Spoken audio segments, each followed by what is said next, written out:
Good morning, everybody. Welcome to the North Dallas Plano Career Focus Group.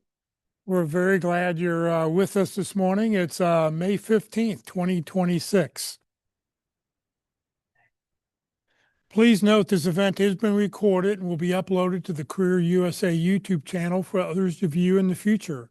By participating in this event, you give consent for your name and picture to appear. Please note that any comments you put in the Zoom chat window will not appear in the recording. Well, good morning, everybody. My name is Jeff Morris. Back in 2007, I started facilitating and leading the North Dallas Plano Career Focus Group. This group's been around since the late 1990s. I took it over in 2007 when the prior leader landed a job. In 2008, I started a website called careerdfw.org, a website to help those unemployed in the Dallas-Fort Worth area. In 2012, I launched careerusa.org to help those around the United States. I have written a book called What I've Learned About Your Job Search That You May Not Know. It is available on Amazon, or if you see me in person, I always have copies with me. And since 2017, I've been a member of the practice interview team, also known as the PIT crew, and you'll hear more about them in just a few minutes. All right, our agenda this morning, we'll start out with success stories. I know of one landing. Then we'll go to 30-second introductions. We'll have everybody here in the room do their 30-second introductions, and then we'll share the 30-second introductions with everybody who's online. Then we'll go to job leads, and then our committee reports, interview success workshop, the practice interview team, and the career tip of the week, and then our main event about the top of the hour. So I'd like to start the meeting off with good news. Do we have any landings to announce? Landings? Yeah. Grab the mic. Turn it on. Yeah, you can turn on. Good morning, everyone. My name is Gerald Castillo, and I have landed.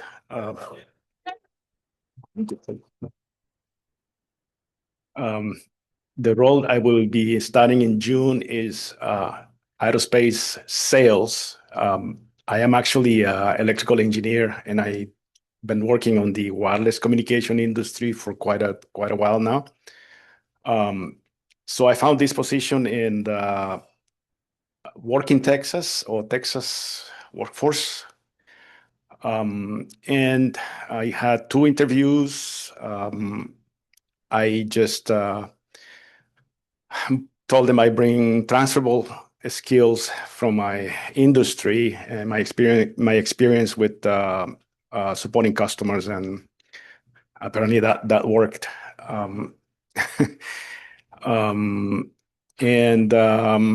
Again, my name is Gerald Castillo, and I landed. How far, a couple questions. How long was it from the time you found the job to you got the initial offer? So the time frame is about total, it's about 2 weeks, I believe. Very quick. Yes. And I think the reason is this company, let me mention the company, I'm sorry.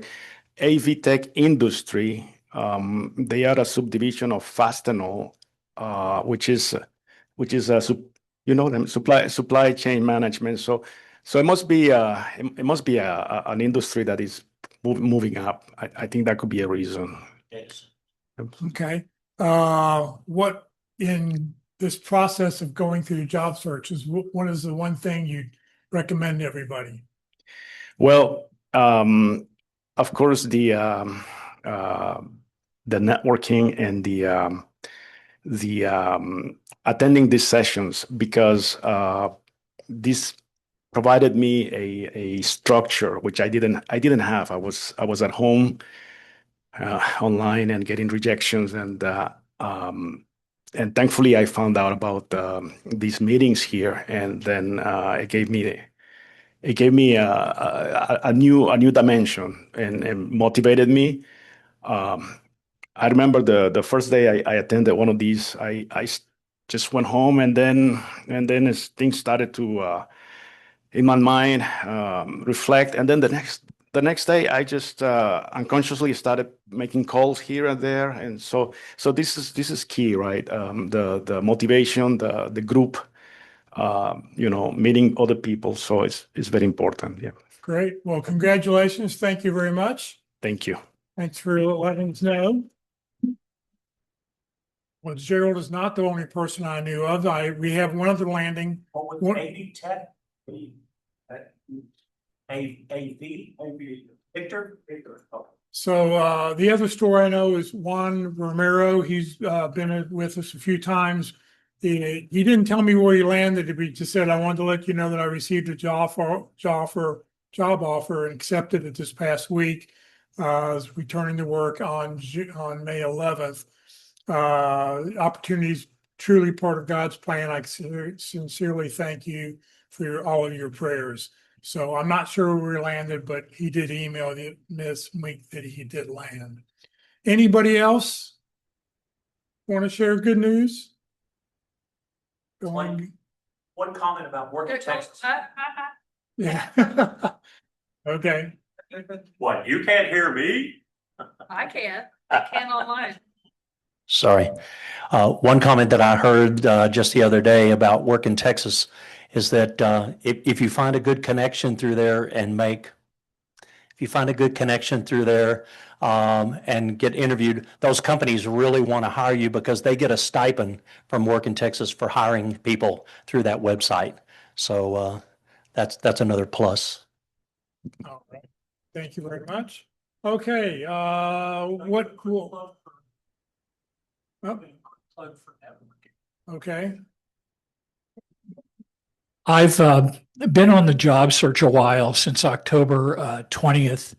My name's Doug Maxim, and I did what I should have done last week, and I called up part of one of my network guys, and he's a CISO at Toyota Insurance, one of the subsidiaries of Toyota Motor Corporation.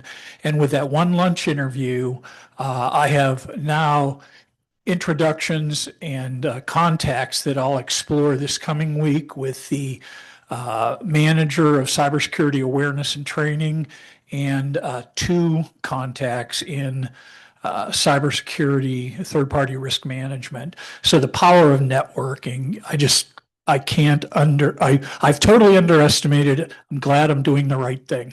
Very good. All right. Thank you very much. Thank you for sharing.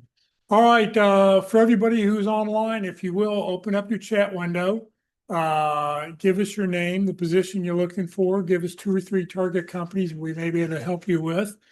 If you have companies that you have connections at and you can help someone else, please list those. Give us your email, your LinkedIn address, and if you want, you can add your phone and your city you're watching from right now.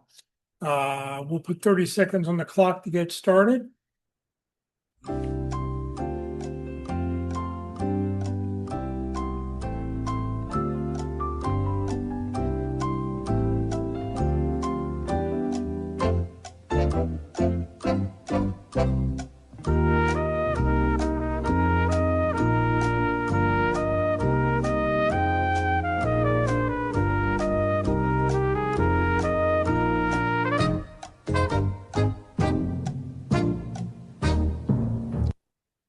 All right, if you're typing, please keep on typing, put your information in, that'd be great. All right, let's do the 30-second introductions for those people here in the room. Come on down, grab the mic, and talk to everybody who's online.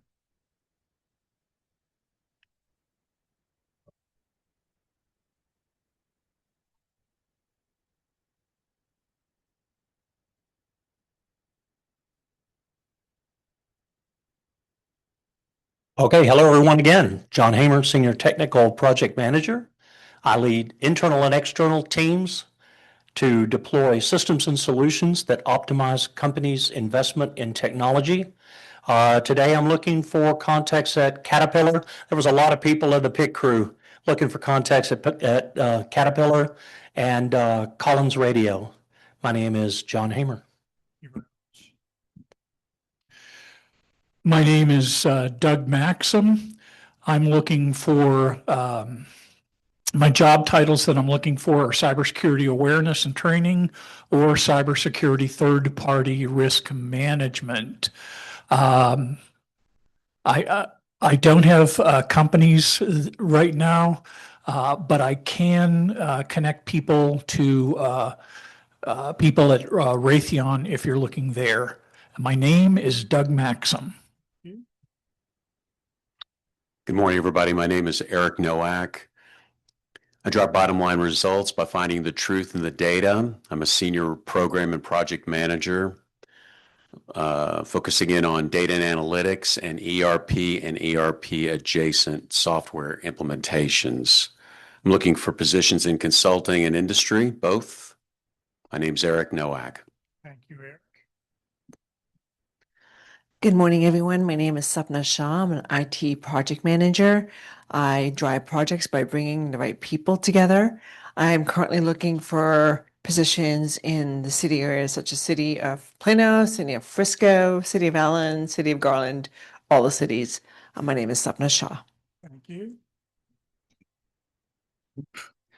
Good morning. My name is Tim Farrell. I'm an electrical design verification engineer. I write computer programs and hardware description languages that verify that computer circuit models are error-free before the big money is spent to put them into silicon. My target companies this week, Microchip Technology, Marvell, and Lockheed Martin. I have contacts at Raytheon, and my name is Tim Farrell. Thank you, Tim. Mr. Swilson. Good morning, everyone. My name is Mike Belzil. So I manage products that help companies convert data into dollars. I'm looking for a director of data product management role based in Dallas, out of Dallas, Fort Worth. Looking specifically for contacts at Keurig Dr. Pepper, Hershey, or 7-Eleven. So I have contacts at Walmart, Circana, and Epsilon. My name is Mike Belzil. Thank you. Good morning, Sally Bennix, bilingual in business and technology, and I am the human in the loop. As a technical business analyst, I build deep relationships to make sense of people, processes, and technology. Having accelerated delivery time from 2 days to 30 seconds, I translate business requirements into scalable solutions. Sally Bennix, looking for contacts at Toyota, USAA, I have contacts at RGP. I'm also looking for staffing augmentation companies. So Insight Global, Tech Systems, RGP, others, if you have contacts, those. Sally Bennix. Oh, and I heard at Fort Worth CSN this week that there's an uptick in hiring of recruiters. That's a good leading indicator. Sally Bennix. Thank you very much. Anybody else here in the room? No, okay. We'll go to everybody who's online. If you will, raise your hands. That way I only call on you one time. And once you do that, if you can click on the little raise hand icon. Sandra, I'll let you go first.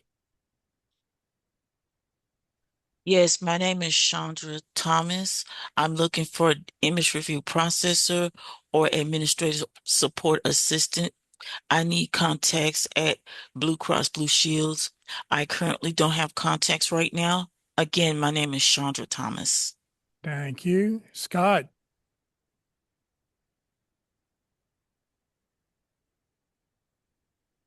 Good morning, everybody. Sorry it took me this problem on muting.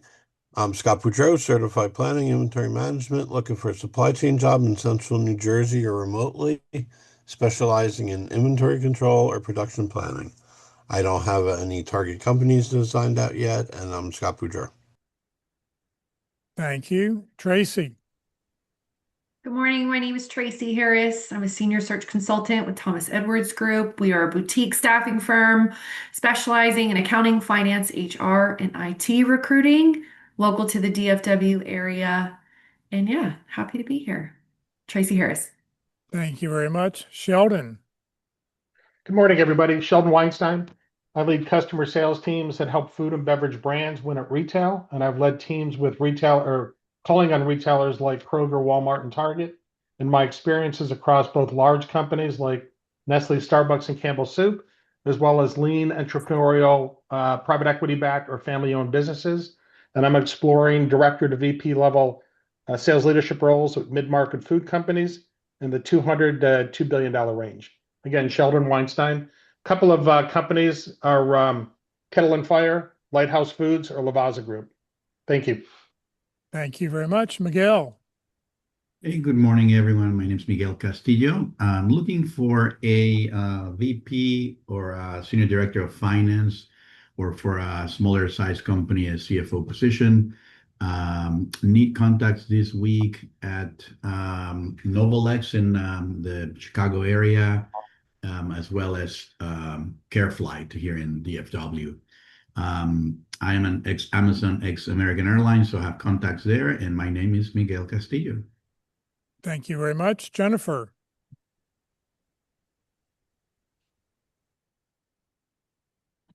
Sorry, good morning. My name is Jennifer Robbins. I'm here in the DFW area. I have 17 years of experience in leading healthcare systematic redesign, specifically in the behavioral health field. At current, I'm looking to do a little bit of a pivot. I would like to move into the operational strategy change management, more of the cross-functional leadership role in a director's position. I'm targeting companies such as Cohere Health, Spring Health, Headway, and Lyra Health.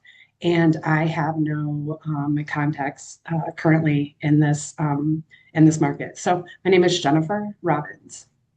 Thank you very much. Louis. Hi, good morning. Luis Reyes. I'm a business transformation leader. I am looking for a position, either a VP or senior director in business transformation, in particular AI enablement. My target companies are here in the Frisco, Plano area, FedEx, Toyota, or Yum Brands. And I have contacts with AT&T if anybody's interested. Luis Reyes, thank you. Thank you. Kimberly. Good morning. My name is Kimberly Beers. I am a operational leader in transportation and logistics.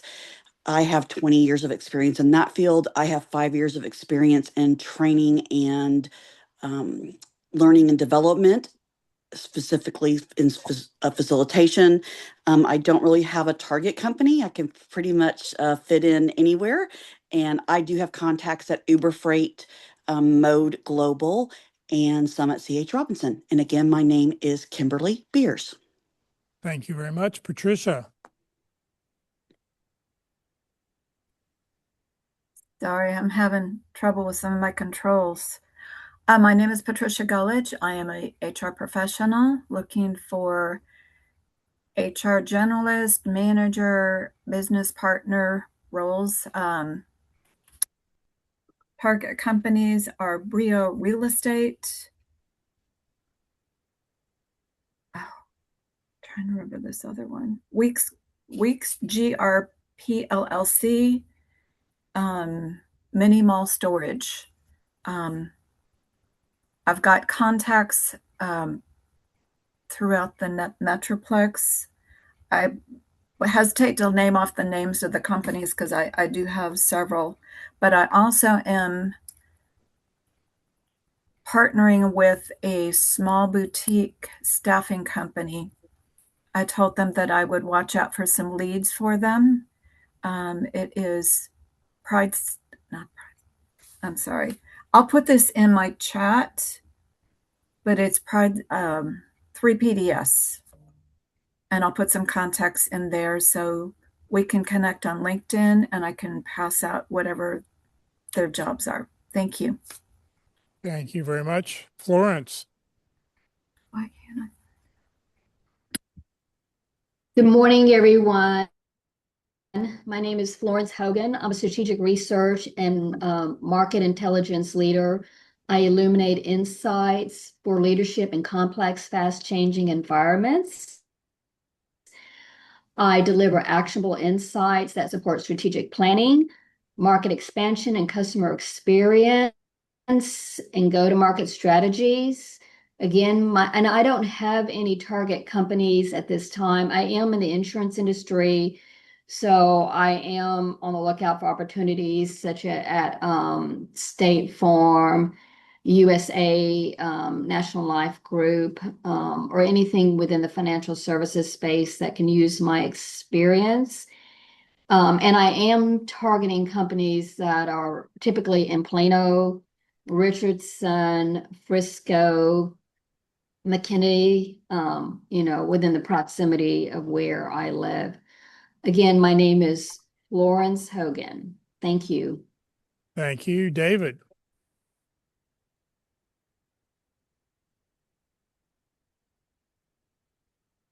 David, we can't hear you.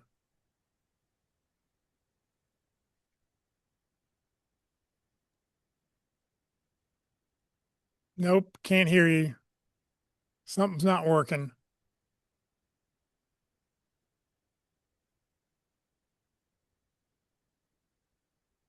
It says you're unmuted, but obviously it's not picking up your headphone.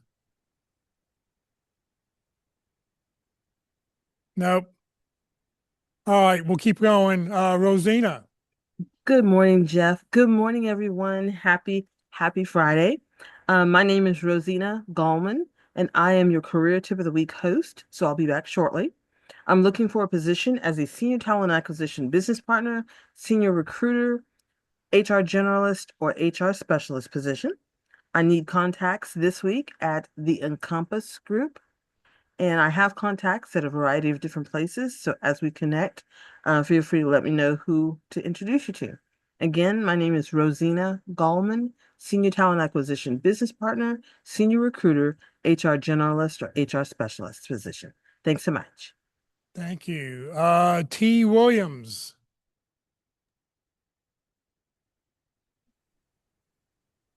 Good morning. My name is Thaddeus Williams.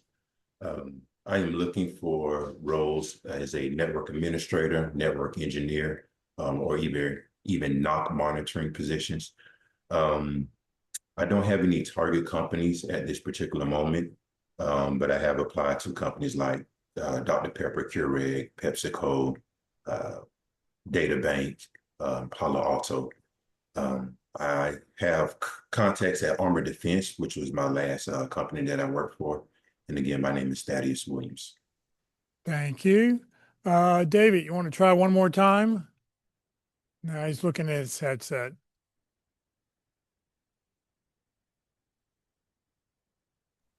Hello. There we go. Okay, thank you. My name is David Watrous. I'm a sales director, sales manager is the role I'm looking at. I'm proactive sales leader dedicated to increasing revenues, market share, and net profitabilities.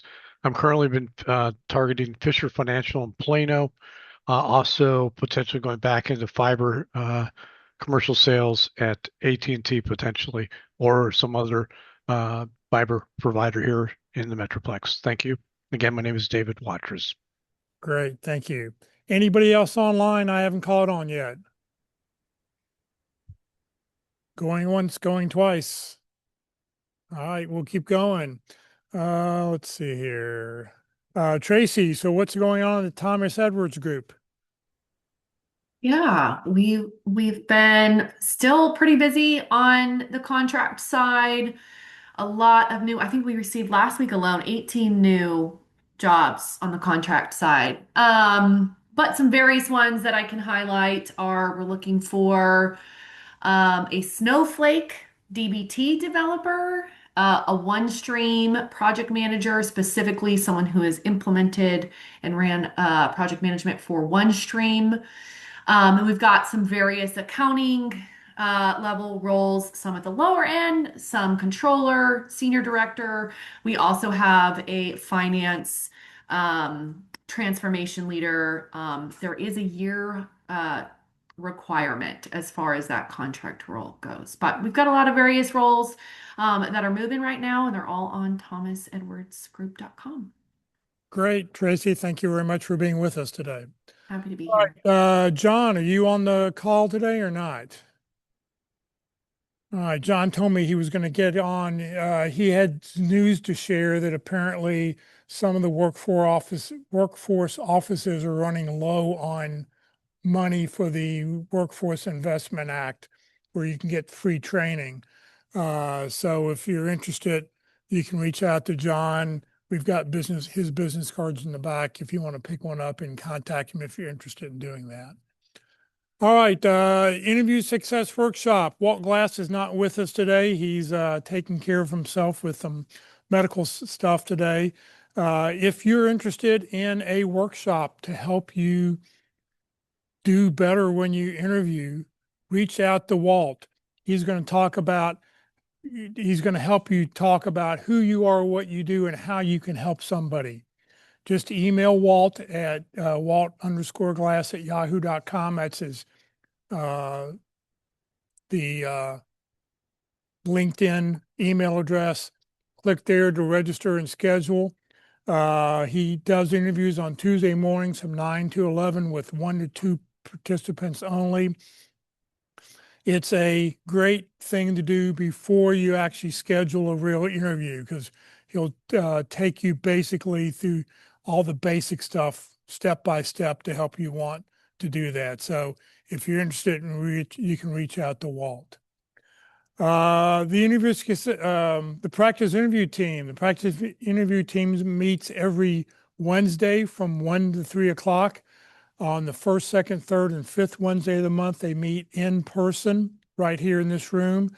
On the fourth Wednesday of the month, they meet online only, so that anybody around the United States can schedule an interview. And they usually only schedule out-of-towners for that session so that they can participate. All you need to do is send your resume and your job description to dallaspitcrew@gmail.com. They'll get you registered. Their motto is practice early, practice often. Don't wait until you actually have an interview to schedule an interview. Get ahead of the game and be ready to go. So when you get that phone call, for more information, just go to dallaspitcrew.com. All right, time to hear for the career tip of the week. Good morning again, Rosina. Good morning, Jeff, and everyone. All right, this week's tip of the week.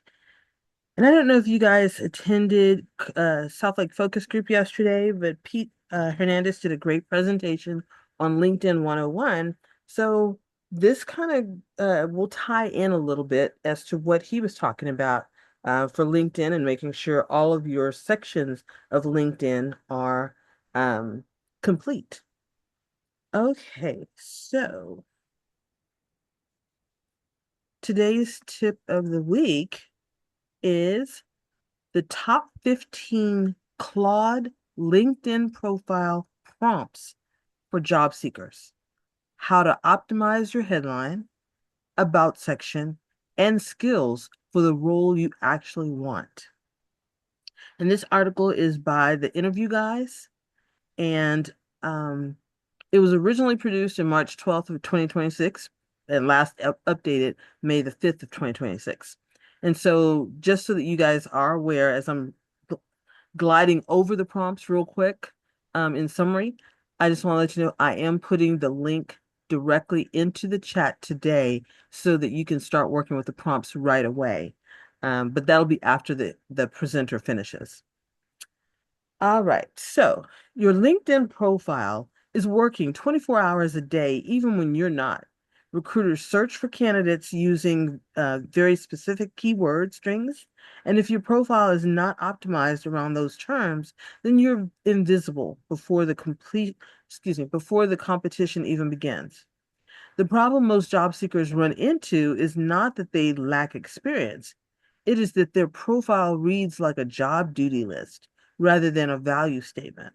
Generic phrases like results-driven professional and team player fill thousands of profiles and get filtered out immediately. Claude's Anthropic's AI assistant is remarkably good at turning your raw experience into polished, keyword-rich LinkedIn copy that actually sounds like you. The key is knowing how to prompt it. A vague prompt gets vague output. A specific structured prompt gets that kind of copy that makes recruiters stop scrolling. So this guide gives you 15 ready-to-use Claude prompts across every major LinkedIn section, plus guidance on how to tailor each one of the target roles. And if you already have used the Claude resume prompts, which this is a hyperlink, so that'll take you directly to Claude resume prompts, then think of this as a LinkedIn companion guide. So by the end of this article, you'll have a complete system for turning Claude into a LinkedIn optimization engine that works for specific career goals. So let's see. Moving on to the key habit, basically, that you want to develop is always giving Claude 3 things in every prompt. Your raw material, which is your current title, responsibilities, and achievements. Your target role, which is the job title and industry that you're going for, and a specific outcome, what section or output that you need. So the prompts below are structured around that specific framework, and each one is ready to copy, customize with your details, and paste into Claude. And then just so that you know, there is a free ATS proof template link that you can click on to download the interview guys' free ATS proof templates. All right, so there are 15 prompts, but they are broken into 6 sections. So section 1 is covering prompts for the LinkedIn headline prompts. And so prompt number 1 is the keyword rich headline prompt. Prompt 2 will cover the role transition headline prompt. And prompt 3 will cover the open to work headline prompt. Next section, section 2, the prompts will cover LinkedIn About section. And so prompt 4 is the full About section prompt. Prompt 5 is the achievement-led About section prompt. And prompt number 6 is the industry-specific About section prompt. Section 3 covers LinkedIn job description prompts. So prompt number 7 is the job description rewrite prompt. Prompt 8 is the accomplishment first job description prompt. And prompt 9 is the sparse history prompt. Section 4 is covering skills and endorsements. So prompt number 10 is the skills audit prompt. Prompt 11, the industry specific skills list prompt. Section 5 is covering featured section and recommendations. So prompt 12 is the LinkedIn recommendation request prompt. Prompt 13 is the writing a recommendation for someone else prompt. And then the last section is section 6, profile-wide optimization prompts. And so that's covering prompt number 14, the full profile keyword consistency audit. And then prompt 15, the profile tone and voice audit prompt. There's another section in this article that's going to cover how to get better results from every prompt, as well as pulling all of this information and data together. So basically, your LinkedIn profile is often the last thing a recruiter looks at before deciding to reach out to you. Make sure it gives them every reason to. And again, at the end of this article, there's a click here to download a free ATS proof template. So I hope you guys enjoy this particular article with these 15 prompts. And again, the title is the top 15 Claude LinkedIn profile prompts for job seekers on how to optimize your headline, about section, and skills for the role you actually want. Have a fantastic weekend, everybody. Rosina, thank you very much. I will say my son is a huge Claude fan. He actually on his weekly schedule schedules 2 hours a week just to use Claude to learn more about it and to get more involved with it. And he says it's been fabulous. Everything he's ever put in it has worked out really, really well. All right. Today for lunch, we're going to go to Jason's Deli. Join us, 4801 West Parker Road. It's on the northeast corner of Parker and Preston.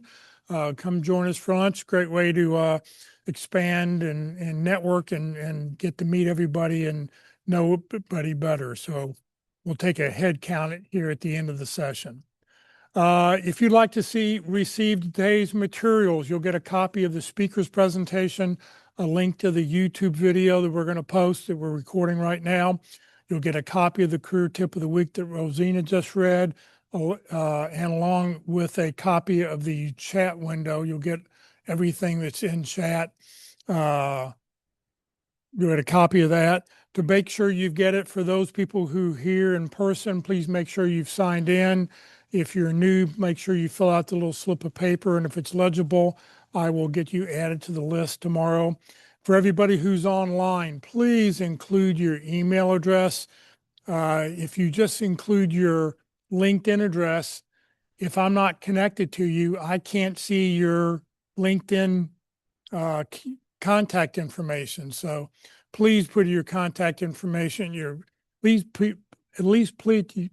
put your email address into the chat window. If you're one of the following 7 or 8 people here on this list, I don't know who you are. I can't find you. So if this is you, please add your name to the list so I can so you can get added to every information that I put out every week. All right, it's time for our main event. Our speaker today is Clayton Stockdall. He serves as the Chief Operation Officer at DFW Movers and Erectors, with the headquarters based in Fort Worth, Texas. Clayton serves on the board of the FEI Fort Worth chapter. His board role is to assist accounting and finance executives who are in career transition. Similarly, Clayton is the director of the Fort Worth Career Search Network, a faith-based nonprofit focused on assisting individuals in career transition. It meets every Monday morning. He volunteers at the Women's Center of Tarrant County in its employment services program. And as a side note, Clayton is an adventure photographer and has his own website. And I'll put that link in the chat so that everybody can check that out when they want. So Clayton, thank you for being with us, and I'll turn it over to you.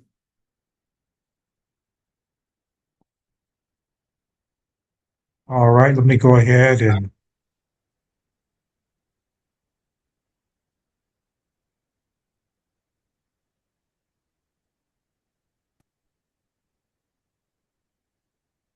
let me make sure that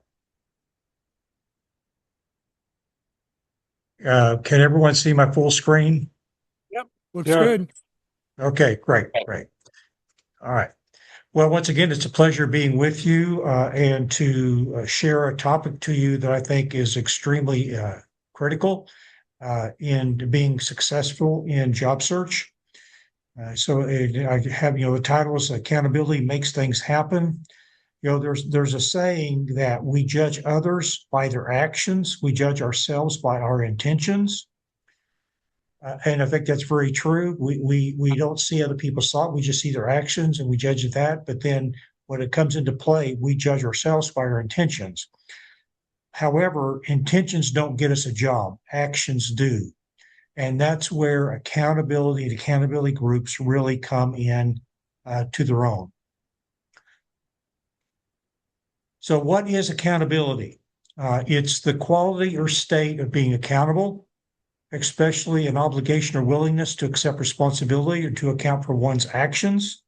So it's being willing to be held up for evaluation and instruction, and also being humble enough to accept guidance and direction. And then the willingness to follow through with the guidance given. Because most of us, we have been trained to work, but we've not been trained how to look for a job. And so our job ends and we're thrown into the deep end of the pool and told to swim.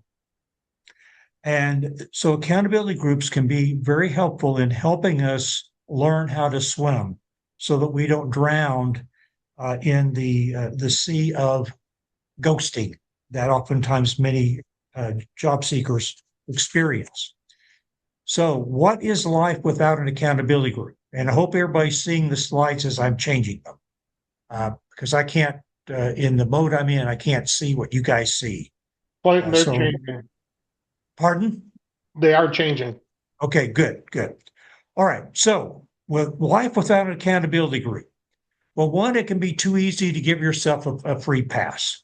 Either, so if you're one of those happy-go-lucky people, a week goes by, didn't do anything, job search, that's okay, I'll just do it next week.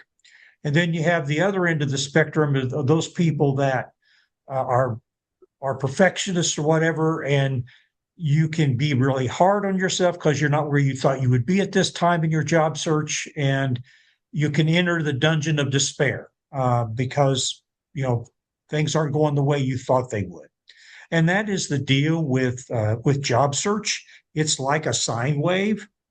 For those of you and deal with electricity, you have the ups that you meet people that are some of the best people you'll ever meet in your life that you would not have met unless you were in job search. And you get that interview and it goes really well. And you think, man, okay, I've landed that job. And then you have the downside. And that's where you hear crickets, or there's the Dear John or Dear Jane email that says we decided to go in a different direction. But then also without accountability, you can lose focus just because, once again, maybe things aren't going the way it is. And also life happens, and so things can happen that cause us to lose focus on our goal of landing a job. And we can lose momentum. When we first start out, man, we're gung-ho and we can land this job we can find a job in a couple of weeks, and those couple of weeks go by and maybe a month or two go by, and we lose that momentum, and which can cause us a problem that, as I mentioned, is that oftentimes in job search, we're entering an environment that we're unfamiliar with, and so we can become overwhelmed and with what we're dealing with, and don't know how to proceed. And I will tell you, in job search, and I've been assisting job seekers now for right at 11 years. And what I will tell you is that everyone has an obstacle in job search. But it's not your age, it's not your resume, it's not your LinkedIn profile. Your biggest obstacle in job search is the space between your ears. That's where a lot of people struggle and lose time in job search. Is they lose the battle above the neck. And if I can tell you, if you can stay focused and positive and win the battle above the neck and be able to control the space between your ears, you're going to be so much more successful in job search. So the purpose of an accountability group, when we have a boss, we know we have somebody accountable. Now, most of you probably held yourself accountable, but you still, you did the job. You didn't have somebody have to tell you how to do your job or what to do, but you still had somebody that you had to report to. Maybe in a weekly one-on-one or status reports or something. There was somebody that held you accountable. And when job loss happens, that all goes away. So the loss of a job, it's not just the loss of the paycheck, it's the loss of routine. You don't have to get up at the same time. You may lose friends, because the only thing that held you together was the fact you showed up at the same place. And so your whole support structure can evaporate. And then too is that you may get support from your family or from friends, but it's not the support that you need. Like every time you see someone, the first question out of their mouth is, have you found a job yet? And of course, you're putting enough pressure on yourself. And every time you hear that question, it's just somebody puts another load of bricks on your back. And they don't mean to do that to you. They're interested, they're hoping, but we feel that pressure. So one of the things that accountability groups, the purposes of them is to hold you accountable for actions, to make sure you're doing stuff that is going to help you land that job. And then it is to provide that support. So you're normally you're an accountability group of people who are in job search just like you. So they can probably they know where you're at. They know what you're going through. They can provide support. And then they can also provide insight. We're always very good about giving other people advice when they're in situations, but oftentimes when we find ourselves in situations, it's almost like we're in a fog, and part of that is because of our emotions. When our emotions are involved, we react totally different than when our emotions are not. And so oftentimes when we're in job search, we can't see the forest for the trees. And so an accountability group can help provide insight, help us to kind of see through the fog to make sure that we're making good decisions, right decisions. And then the purpose is to practice tough love, is to make sure that you're doing the right thing, because it can be, we need to have those mental health days where you go, man, okay, I've just had enough right now. I just need to take a break. But that mental health day can't turn into a mental health week, a mental health month, whatever. And so the purpose of accountability group is to practice tough love is if when you're not doing what you're supposed to be doing, is to tell you that and to kind of stay on your case until you do. And so the whole reason for this then is to instigate and sustain meaningful action.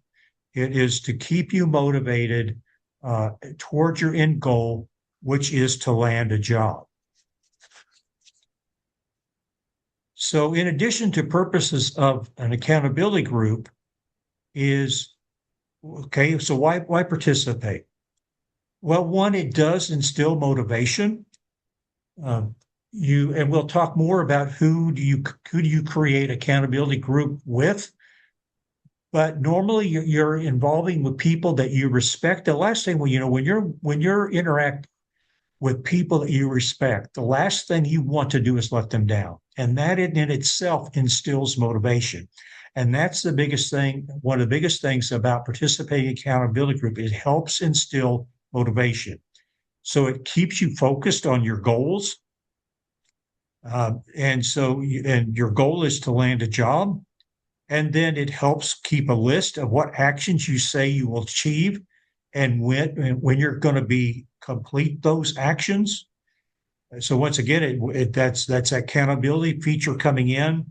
And then it reminds you when your actions are not complete or they're not achieved by the deadline that you had given them. And they're there to challenge you when your actions are not leading toward a goal you desire. And that goal is a job. And so, if you're meeting with an accountability group and the first time you meet, you go, well, this week I'm going to redo my resume. And then the next week you meet and your to-do list is, I'm going to rework my resume. By the third week, if you're reworking your resume, someone would be saying, hey, I think enough with the resume, get out there and network.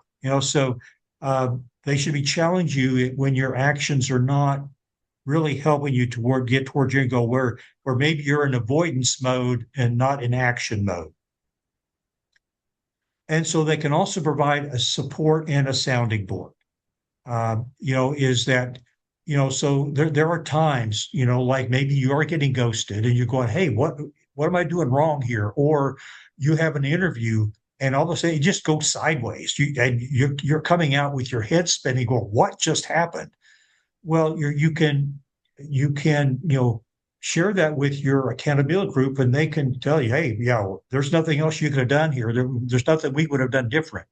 And you can do mock interviews with each other. You can help each other out, in resume review and things like that. So it's a great way to provide support. And one of the things, and I've been part of 3 different accountability groups when I was in job search.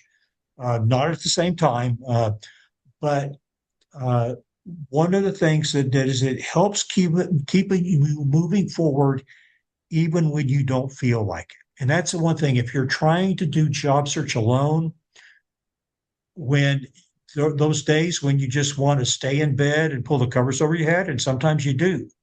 But the accountability group, your accountability group members help keep you moving forward even when you don't feel like it. And there are some additional benefits to being part of an accountability group. One of the benefits is that it increases self-awareness, which allows you to make more informed choices, and therefore you're going to receive better results. Is basically by working with accountability group, you're able to self-reflect off of them, and that helps you become more self-aware, which helps you make sure that you're chasing the right job that's going to be one that you're going to enjoy. And then it increases, and this is the big thing, and this is what I hope, just this next bullet point's enough to make you want to pursue accountability group. And that is that according to the American Society of Training and Development, being part of a good accountability group increases your chance of success by up to 95%, almost doubles it.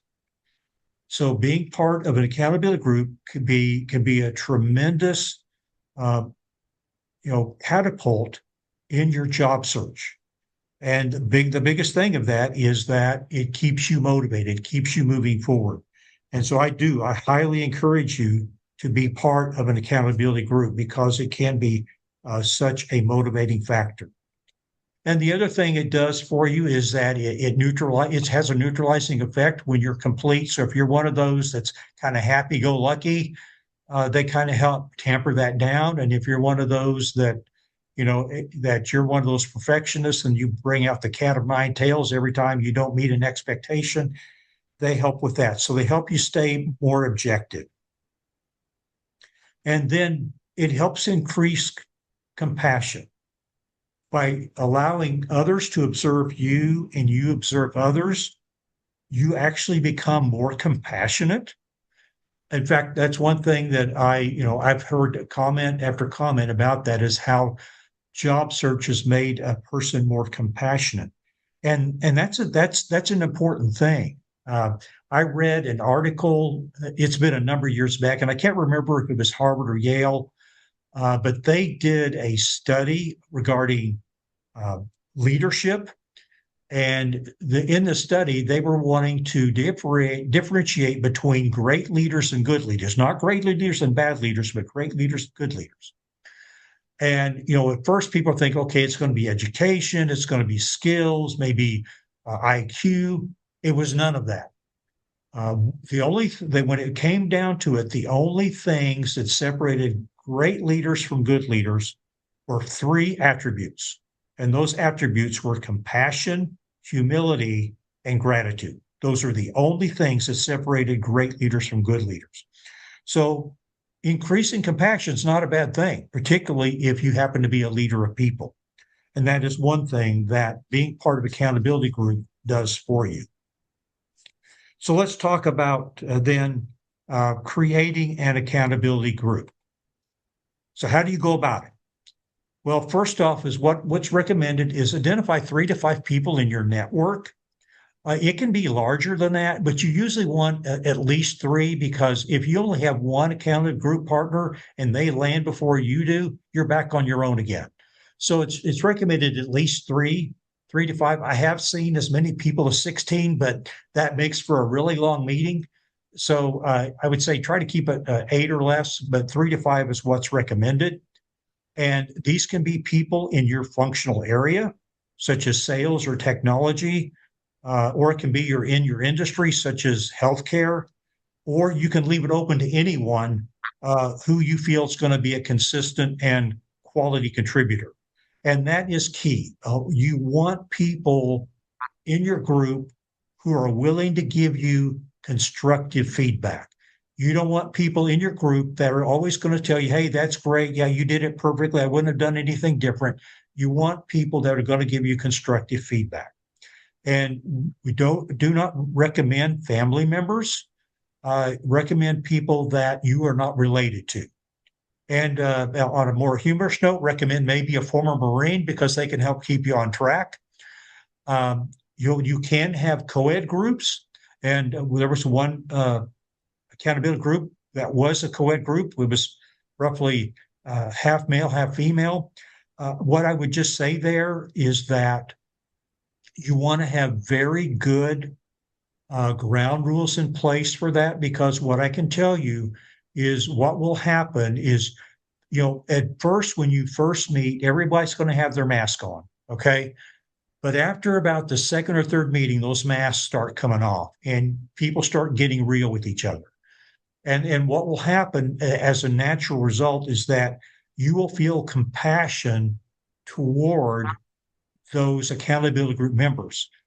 But if not held in check, that compassion can turn into infatuation, which can turn into lust, which can then leads to actions that you don't want to be part of.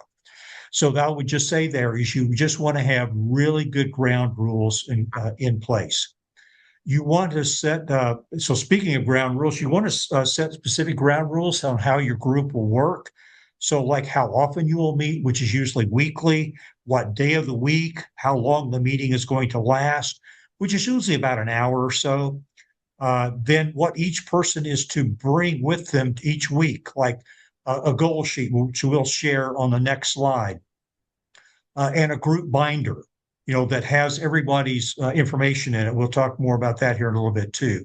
And then guidance. How is feedback supposed to be given back? Is it, how is that feedback to be delivered? Is it critical? Is it respectful, helpful, objective? How is that feedback going to be given? Because you're going to be giving commitments, and then you're going to be reporting those commitments on the following week, and then there's going to be feedback. And so then, you want to provide everyone with a weekly goal sheet template. And so at each meeting, there's going to be 2 rounds of discussion. There's going to be one round. The first round is going to be discussing on the commitments that were made on the prior meeting, and did you follow through, and what was the result? And then the second round is where you're giving commitments on what you're going to do the upcoming week that you'll report on in the next week. And so this is an example of an accountability group sheet. So the left side is for reporting on the commitments you made on the prior week and what were the results of those. And then on the right-hand side is where you write down or you mention the goals for the upcoming week. What are you going to do related to job search the upcoming week? And what's recommended, and once again, you don't have to use this template. This template, I have shared this. It's an Excel spreadsheet. I have shared this with Jeff and Nikki, and so they can get it out to you as well as part of the presentation. But of course, there's nothing magical about this. No rocket science involved. You can create your own. But what you want is that each person is doing this. So you're not just writing down the goals for yourself, you're also writing down the goals of all your accountability partners, because if you don't write them down, how are you going to hold them accountable? And so you're also writing these down so that you can then hold them accountable at the next meeting. So moving on, as far as creating accountability group, is you want to allow for critical discussion and feedback. Since this is an accountability group, the whole reason you're there is for people to push you to get things done, to make sure you're focused, and that the things you are doing are the right things that are going to help you get a job. Like if it's been weeks and you've not done any networking, they should be telling you to get out there and start networking. Get away from the computer and get out there and start meeting people. So if your goals are too easy, somebody should be telling you that. And if you're not completing tasks on time or completely, someone should be letting you know that as well. So that's the deal, is you want people that are going to help push you, obviously not to, be, from a critical, condescending fashion, but you want people to hold you accountable and and to once again practice that tough love if you're not doing things that are really going to be helpful in getting you a job. And then every week you want to have each person restate their job search objectives. Now, once again, this is not their elevator pitch. As humans, we're known to change our minds.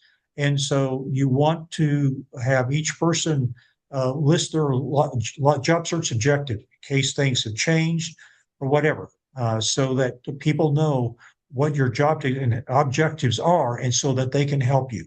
And that's one thing, whether you're a part of an accountability group or not, you do not want to be the only person looking for a job for you. You want everybody you know to be looking for a job for you. And that's one of the benefits of being an accountability group. Particularly after a few weeks, you really get to start to know each other. And so not only are they looking for a job for themselves, but also they're keeping an eye out for you and you're doing the same thing for them. And also what's recommended is keep your group's membership consistent and don't add new people all the time. And once again, I kind of mentioned it, it's at first, you're really trying to figure out, okay, can I trust these people? And once we feel like we can trust, and like I said, the masks come off and we get real with people and that type of thing. And so you want to keep the membership consistent so that you can really help each other. Because oftentimes when we have masks on, we're saying all is great and good. And man, I'm nailing this job search when actually we're not. And so it helps to keep it consistent. So the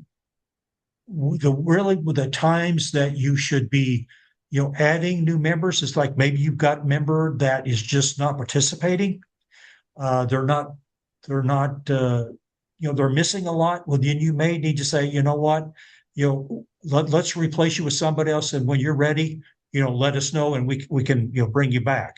Or worst best case is somebody's landed and now you've got an open spot and you can invite somebody else to be part of your accountability. And then pick a leader who will be there every time. So this may be somebody who has leadership experience. Doesn't have to be, but pick somebody who can, set the place and time, who can lead the discussion and make sure that things stay on track for your meetings. And then have an assistant leader who can run the meeting in case the leader has an interview or something like that, so that there's someone that can do that. And then create and maintain a small binder for everyone. This binder should include, each person's business card, their resume, and another thing that I recommend, and it's going to have goal sheets from all your meetings, for once again, not just for you, but all of your accountability group partners. And then another thing I recommend is a personal bio. And hopefully I'm going to click on a link on my presentation and hopefully it's going to appear. Can you guys see the bio, or do I need to try to do a reshare? I think you need to reshare. We don't see it. Okay. All right.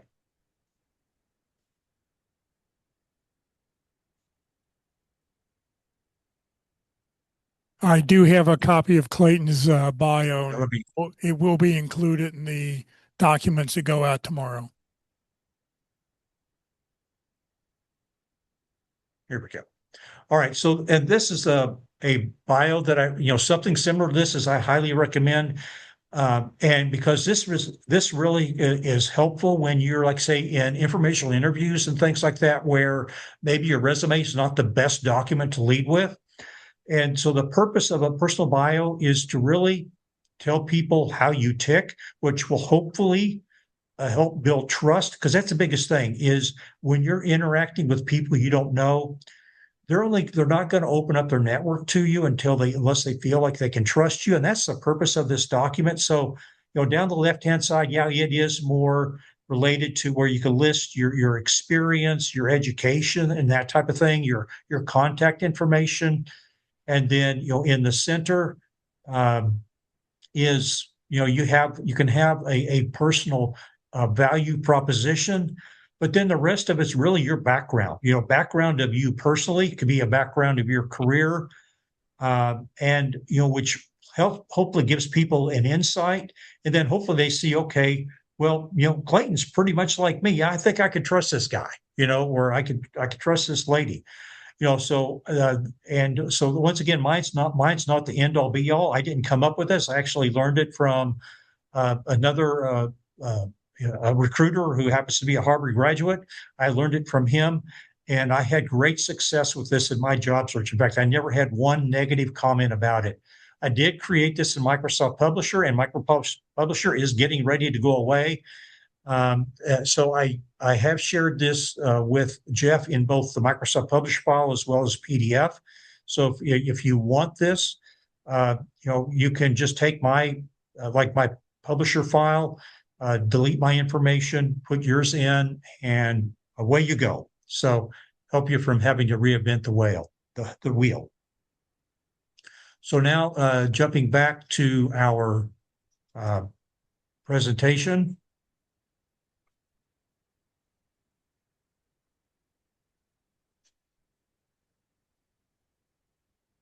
All right, let's talk about the agenda for your first meeting.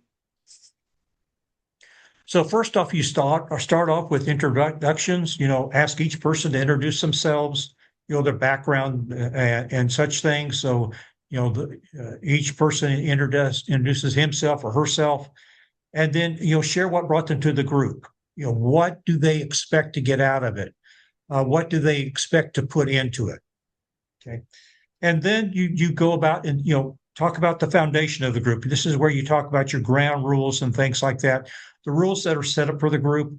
And it's really important to set as many of the ground rules up front rather than doing them on the fly, so it doesn't look like maybe a certain member of the group is getting picked on or things like that. But well, now we got to do a great rule for this. So things to consider are confidentiality. Are you going to have that mantra that what happens in Vegas stays in Vegas? What we discuss together stays between us. What happens with missed meetings? How many meetings can a person miss before, they're going to be asked to stop attending the accountability group meetings? Being late to meetings. If you're doing virtual accountability group meetings, what about multitasking? Can people do that? And so you want to set up, once again, as many ground rules as you can to maintain the integrity with the group. And then once you've established the foundation, the ground rules of the group, then set the agenda and explain what the agenda is going to be for subsequent meetings. And once that is done, then is that you get into your commitments. And this is where each person in the accountability group list their commitments for the upcoming week. What are they going to do this upcoming week related to their job search? And what I recommend is 3 to 5 commitments, and they need to be commitments with some meat in them. So if one commitment might be, okay, I'm going to apply for 3 jobs online. I mean, that's not 3 commitments, that's just one, so and so what you don't want to do, and I've seen this happen, and for some reason, women tend to do it more than men, but just overcommit. You don't need to make 20 commitments, okay? Focus on 3 to 5 commitments that you can realistically follow through with, so that you're not coming back to the meeting and having to report, well, I only got half my commitments done. And then the last thing you do as you wrap up the meeting is you end with gratitude. You end with each person sharing something that they're grateful for. And this is critical. And it's not just critical in job search, but it's especially critical in job search, is you need to stay positive. And one of the ways to stay positive is to continue to have an attitude of gratitude. In fact, there was a study done, and I actually heard about it on the radio, that you cannot be grateful and be anxious at the same time. It's physiologically impossible. is that if you're grateful, if you're feeling grateful, you cannot feel anxious at the same time. And just to kind of share the impact of this, particularly when you're in job search, as to why gratitude is that a person by the name of Amit Amin, was a self-avowed atheist, and he thought attitude was just some kind of Christian hocus pocus, but for some reason, he had to do a study on gratitude. And he became so impressed with the impact of gratitude, he ended up writing a book. It's called The 31 Benefits of Gratitude You Did Not Know About, How Gratitude Can Change Your Life. And through his research, he learned that the benefit of gratitude, the benefit of it is that it impacts you positively, emotionally, socially. It impacts your career, your health, and your personality, which overall impacts the happiness of your life. But related to career, is that people that practice gratitude, they're better managers. They have improved networking. They have better goal achievement. They have improved decision making, and they have increased increased productivity.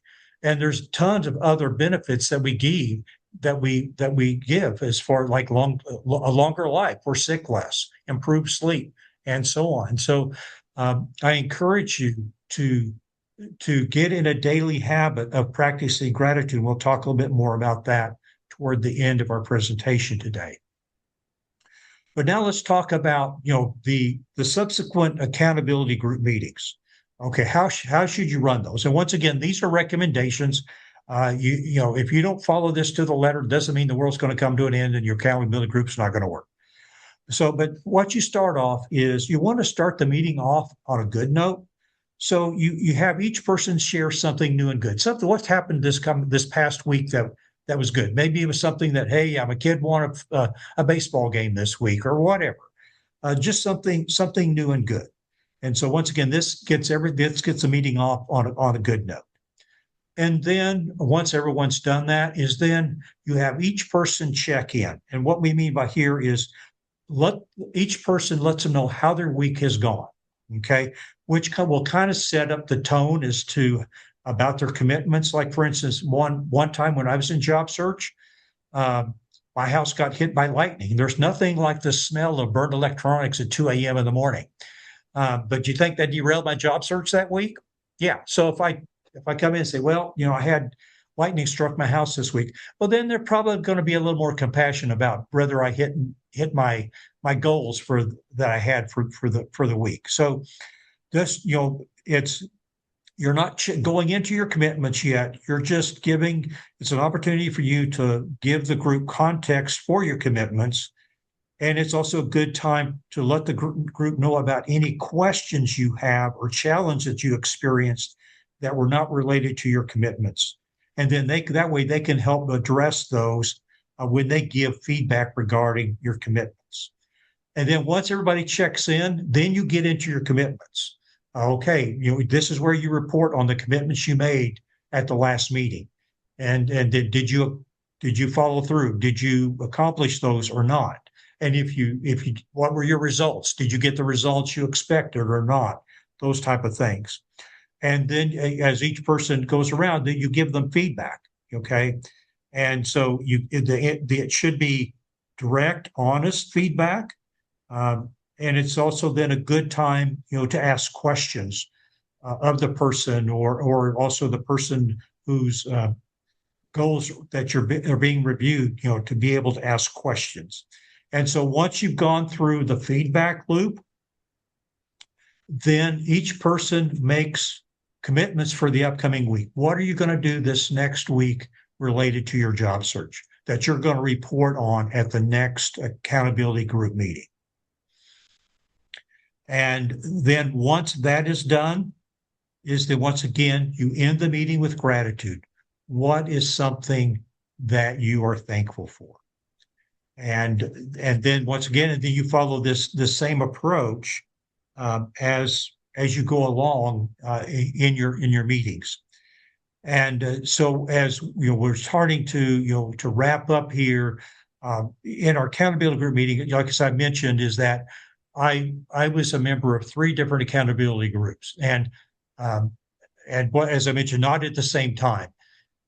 But I was the remedial student, I guess I would say, from a humorous perspective, is that I was the last. Well, I didn't land. I was the last member of my first accountability group. Happened to be the last member of my second accountability group. But man, the third one was a charm. I landed with my third one. But it can be so instrumental in helping you stay positive, because as we know, as I mentioned, it's a mental game. It's a matter of trying to stay positive, and we're going to have down days when we're in job searchers. It's going to happen. We didn't get that. They said they were going to get back to us, and they didn't get back to us, and we try to get to them, and it's crickets. Or we get that discouraging email or whatever. Is the accountability groups can really help you, because once again is that, and I've seen it in the 3 accountability groups that I was part of, is that a person had a really bad week. Well, the other people could kind of help pull them out of the gutter. And the same thing, maybe the next week or a couple of weeks later, somebody else was in the gutter and you were able to help pull them out. And out of this, for me, it developed lifelong relationships. Some of my accountability group members, we still stay in contact. We still have lunch occasionally. That type of thing. It's created lifelong relationships. Which can be. I know that in my first accountability group, our spouses, are going, why are you doing this meeting thing? And I guess maybe it was after a couple months, we said, well, tell you what, we'll all meet together. And so we invited our spouses, and it was a great evening. Even they really enjoyed themselves. It was, of course, that wasn't a true accountability group exercise, but it really helped them see why we were doing this.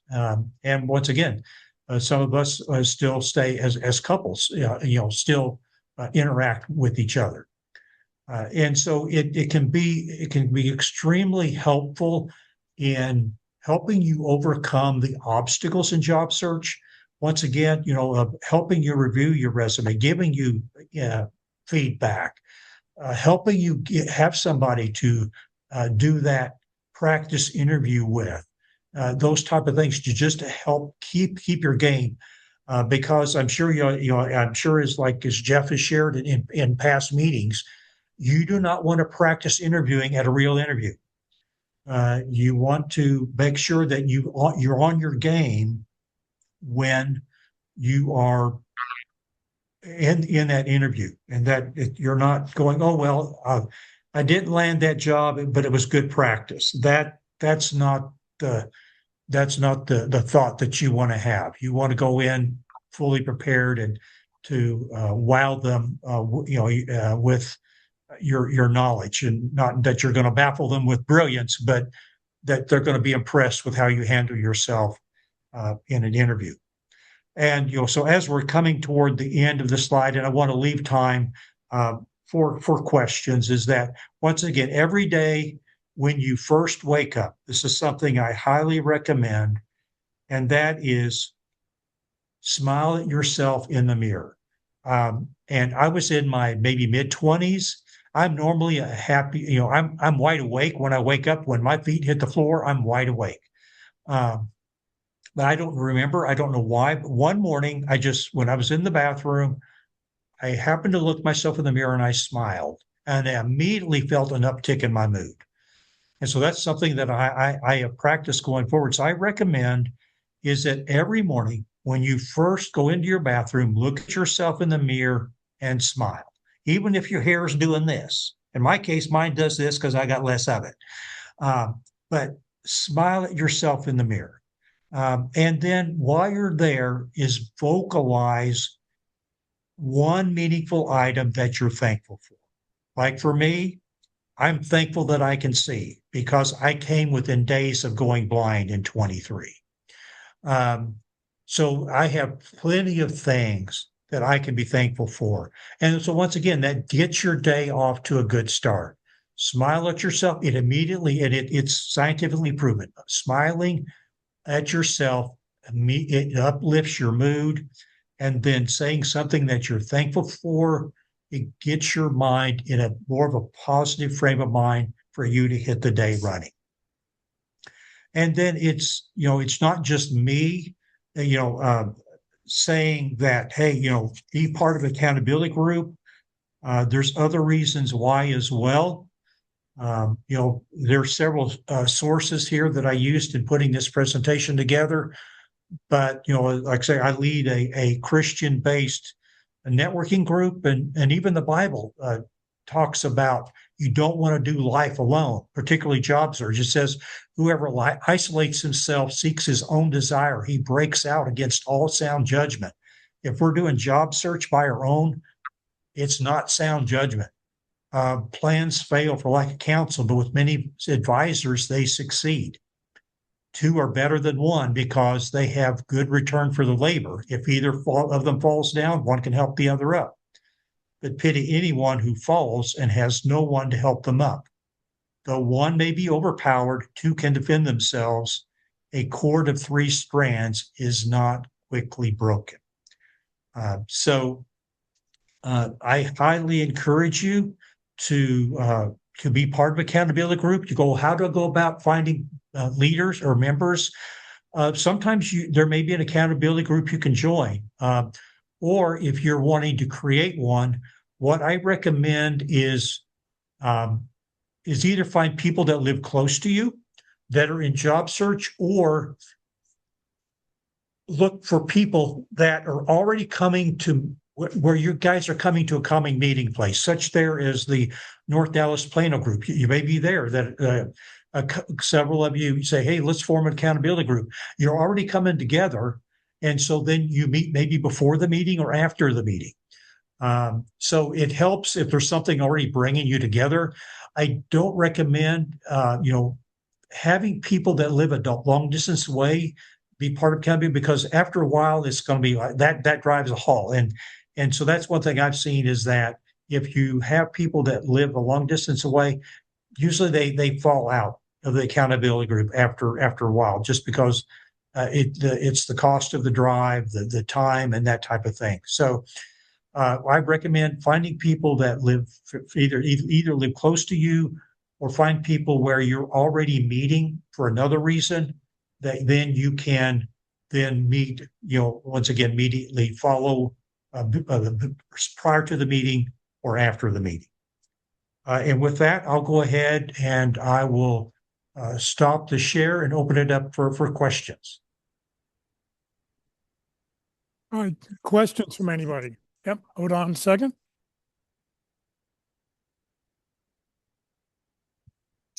Hi, this is Doug Maxim. Do you recommend having someone with a job in an accountability group, or is it better not to have someone with a job? Well, you can have that, but I would say it would be probably okay if that person has recently been in job search, because if you have somebody who in your group that has a job, but he's like, say, maybe they've been one of those career people, they've had a job for 27 years, they're probably not going to be able to relate with what you're dealing with, So I think there's benefit of having people that are in job search. I'm not saying that it's absolutely don't, but I think that people that are in job search along with you, they know what you're going through. They're living it, they're breathing it. And so I think that brings a different perspective than, say, somebody that is in job search. Like I said, if they've had some recent, I would say in the last 5 years they've gone through job search, then that's going to be more recent enough that they probably remember. And so, but that's like saying you don't want to have somebody in there that is going to give you advice that's not really helpful, because they don't know what you're going through. Does that make sense? It does. Thank you. Yeah, I was part of a presentation at UTD a couple years ago, and there were three of us on the panel. One of them was the hiring manager at one of the big firms, and he had never been unemployed. He had always had a job for 30 years. And then the other person was the professor there, and she'd always been employed. So this was a meeting to talk about unemployment, but two of the three people had never been unemployed. They didn't get what it was like to have to go through this process. And I think it's really eye-opening if, those people eventually will get laid off and will be out to looking, but getting them to be involved doing this kind of thing is really different. Anybody else have a question?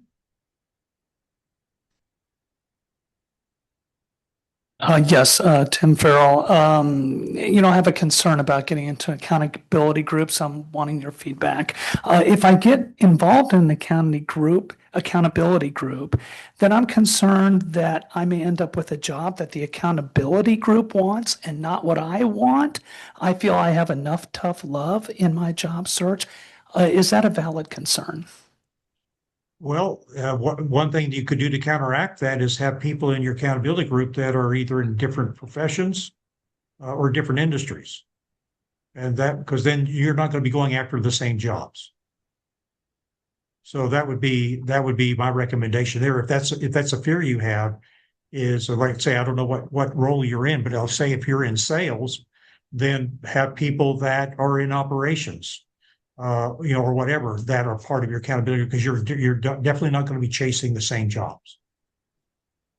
I will say this, we used to have, there were two people, in fact, the person who started the practice interview group, she was in a group with another gentleman who was also, they were both in accounting, and they used to go for the same roles and they would apply for the same roles.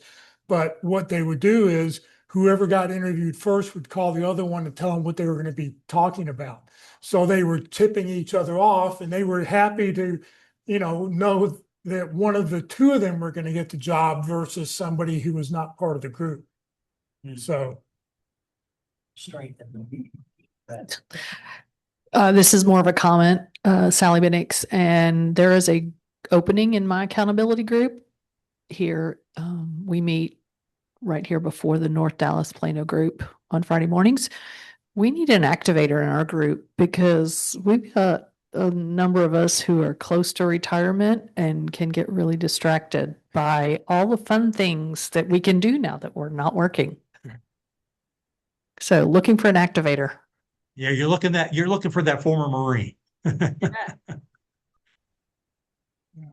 Anybody online, if you had a question, please unmute your mic and ask away. There's questions in the chat. Question in the chat. All right, let me go look and see. People, they want the bio. Yep. As long as I have your email address, I will be sure to get you the presentation and bios. Let's see here. Do I see any questions? I don't see any questions. Yeah, I tried to scan through myself. I didn't see any. Yeah. But we're definitely open to anybody on Zoom that has a question. Any questions? Anybody else? David Watrous. I have a question. The last accountability group I was in was very successful. 3 of the 4 of us got jobs in the first 3 months. But we had like sheets like you had. And so I'm curious as to if you have a sheet like that, like in our group, everybody exchanged it with each other before the meeting each week. So we kind of knew where people were coming from. Then we really got into the meet early. Is that how you would approach it? Or is it something where you discuss it and then you have that, and somebody takes notes during the group meeting to fill in the blanks? Yeah, I mean, and once again, this is not like this is the only way you can do an accountability group. Now the ones I were in, we would took notes during the meeting, so yeah, whether you do it before, the meeting and then just discuss it, or you do both at the same time is fine. But once again, it's as as in all things in job search, there's not a lot of hard and fast rules, only guidelines. So, there's other ways that you could go about it. But this is an approach that we used and the ones I was part of, which was effective for us. What I will say is that, the recommendation is try to keep the meetings to about an hour. But what I will tell you is usually the first couple meetings will probably go longer because you're just trying to get to know each other. And that was not a bad thing, and two, for us, particularly the first group I was in, it was the same with all of them, but really with the first group is that we really enjoyed each other's company. I mean, we clicked. And but we spent a lot of time talking about job search, but we enjoyed getting together. Like I said, we enjoyed each other's company, and we might meet for lunch or something like that. We met after Fort Worth Career Search Network, where I was in leadership at that time, and we'd meet at Rose's down the street or Whataburger, but the deal is obviously you don't want the meetings to be those that are in meetings that never end. But so you want to probably have a time frame on, but just know that probably the first few are probably gonna last longer now because you're just trying to get to know each other and see where each person's coming from. Thank you. And I also found it was helpful that each of us had different focus in terms of industries, but we were all mid-level in our career. So we had that kind of input, like you said. Good. Anybody else? Any more questions from anybody? Clayton, what do y'all have coming up Monday morning with your group? Monday morning, we have John Machinsky. He's coming in person to talk about what Computer Mind offers, but also going to be sharing about the WIA, how it works. So even if it's not, even if, like, say, you're not IT focused or project manager focused or admin focused, that how, there's other companies out there, other ways you can utilize WIA money. So just how the WIA works. He's going to be doing that, and just sharing what kind of certifications are out there that are available to people that may help them, get them over the finish line and landing a job. Okay, very interesting. So if you don't know anything about it, I would definitely tune in next. You can meet in person or we're hybrid. We meet in person as well as online. Okay. And the meeting announcements are on, I think they're on careerdfw.org, but also we do have a LinkedIn company page. It's Fort Worth CSN. So Fort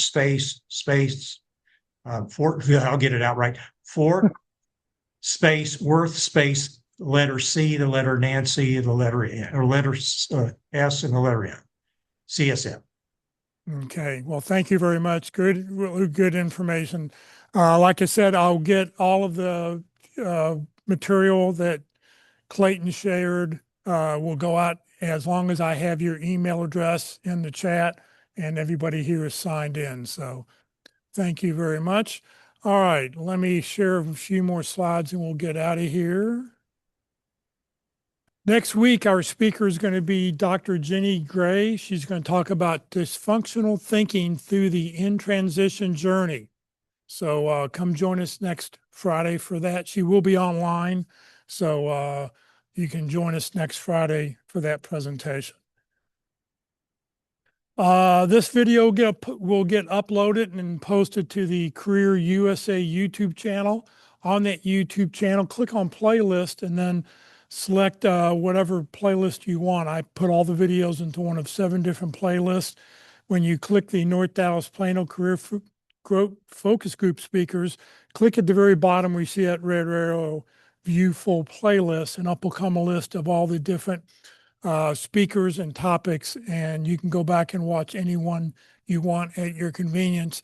Just remember that the speakers usually start about 30 minutes into the video. Next week, LinkedIn Tuesday, Ruth Lipsky will be with us to talk about LinkedIn tools for job seekers. Ruth works for Lee Heck Harrison. She works with job seekers on a daily basis, and she's always updating and modifying the presentation. So please come join us this Tuesday. Wednesday, the practice interview team will be meeting in person right here in this room at Christ United Methodist Church in Plano from 1 to 3 o'clock. Come join us for that. And then next Friday, as I talked about before, Dr. Jenny Gray dysfunctional thinking through in transition journey. Today for lunch, we're going to go to Jason's Deli. How many people think they may come? 1, 2, 3, 4. Okay. So whoever get their table for 6, because we always have 1 or 2 people who show up too. So that'll be great. We'll be there for that.